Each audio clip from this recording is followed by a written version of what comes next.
Hello friends, আজকে নিয়ে এসেছি বাঙালির দুর্দান্ত একটি রেসিপি মাটন কষা, যা প্রত্যেকটা বাঙালির ঘরে ঘরে ছুটির দিনে বিশেষ আইটেম হিসেবে প্রস্তুত হয়। তাহলে চলো দেখে নেওয়া যাক আমাদের মাটন রেসিপিটি। প্রথমে তেলের মধ্যে এলাচ আর দারচিনি ফোড়ন দিয়ে পেঁয়াজ কুচিটা দিয়ে দিব।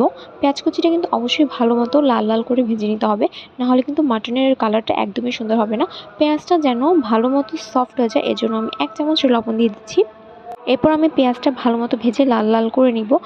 দেখো, প্রায় আমার পেঁয়াজটা ভালো মতো ব্রাউনি হয়ে এসেছে। এখন আমি 1 ঘন্টা আগে থেকে ম্যারিনেট করা মাটনটা দিয়ে দিচ্ছি। মাটনে কিন্তু আমি অবশ্যই নর্মাল যে মশলাগুলো থাকে সেগুলো দিয়েছি, হলুদ গুঁড়ো, জিরে গুঁড়ো, ধনে গুঁড়ো, টক দই, এগুলো আমরা সবাই নর্মালি জানি।